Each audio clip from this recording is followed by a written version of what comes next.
Hello বন্ধুরা, তোমরা সবাই কেমন আছো? আশা করি ভালো। বনচলিতে আমি আজ ফের তোমাদের স্বাগত জানাচ্ছি। তো আজ বরাক উপত্যকার বেহাল রাস্তাঘাটের উপর একটা প্রতিবেদন তুলে ধরার চেষ্টা করছি। সংস্কার না হওয়ায় এসব রাস্তায় কতটা দুর্ভোগে পড়ছেন মানুষ, সেই দৃশ্যগুলোই আমরা দেখতে পাবো এই প্রতিবেদনে। এই সড়কটি হলো ভাগা শেরখান সড়ক। এই সড়কের বেহাল দশার উপর এর আগেও আমি একটা প্রতিবেদন তুলে ধরেছি। আজ দেখো সড়কে গর্ত থাকায় কীভাবে দুর্ঘটনার মুখে পড়লো একটা লরি।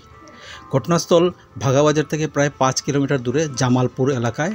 এখানে পুরনো একটা কালভার্ট ধসে পড়ে বিশাল গর্তের সৃষ্টি হয়, আর ওই গর্তের জন্যই দুর্ঘটনার মুখে পড়ে লরিটি। স্থানীয় বাসিন্দারা জানান, বিগত কয়েক বছরে ওই এলাকায় একাধিক দুর্ঘটনা ঘটেছে। সংশ্লিষ্ট কর্তৃপক্ষ যদি দ্রুত পদক্ষেপ না করে তাহলে যে কোনো মুহূর্তে আরও বড় ধরনের দুর্ঘটনা ঘটতে পারে।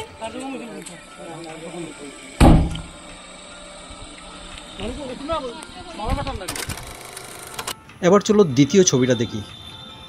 দ্বিতীয় ছবি শিলচর কালাইন সড়কে। এখানে মরু ঝড়ে হিমশিম খাচ্ছেন মানুষ। এলাকার মানুষ জানান, সাম্প্রতিক বিরামহীন বৃষ্টিপাতের জন্য শিলচর কালাইন সড়কের বিভিন্ন স্থানে গর্তের সৃষ্টি হয়। পরবর্তীতে গর্ত ভরাট করে NHIDCL বিভাগ। মানুষের অভিযোগ, কাজ ভালো হয়নি, ফলে বৃষ্টি থামার পর ওই সড়কে এখন মরুঝড় উঠছে। সড়কের দৈন্যদশার অভিযোগ করে সম্প্রতি ভাঙ্গারপাড় বাজারে প্রতিবাদে গর্জে ওঠেন মানুষ। তারা অভিযোগ করেন, বৃষ্টি হলেই জল কাদায় থই থই পরিস্থিতি সৃষ্টি হয় এই সড়কে, আর রোদ দিলে শিলচর কালাইন সড়কে মরুঝড় ওঠে। এর ফলে প্রতিনিয়ত নাকানি চুবানি খেতে হচ্ছে তাদের।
फुटेज बघा आम्हाला मी पॉईंट करतो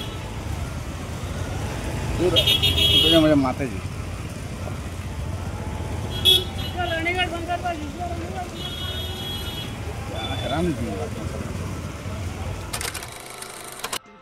এবার চলো তৃতীয় ছবিটা দেখি। তৃতীয় ছবি সুদর্শনপুরের।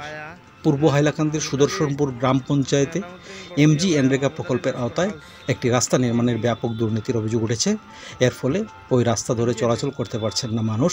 তারা অভিযোগ করেছেন, এলাকার রাস্তার বেহাল অবস্থার জন্য প্রতিদিন হাজারো মানুষ চরম দুর্ভোগ পোয়াচ্ছেন। তারা বলেছেন, সরকার অর্থ দিচ্ছে, কিন্তু তারপরও দুর্নীতির জন্য সড়ক ভালোভাবে তৈরি হচ্ছে না, আর এর খেসারত দিতে হচ্ছে সাধারণ মানুষকে। তাহলে এই প্রতিবেদনটা তোমরা দেখতে থাকো। ভালো থাকো, সুস্থ থাকো। জয় হিন্দ।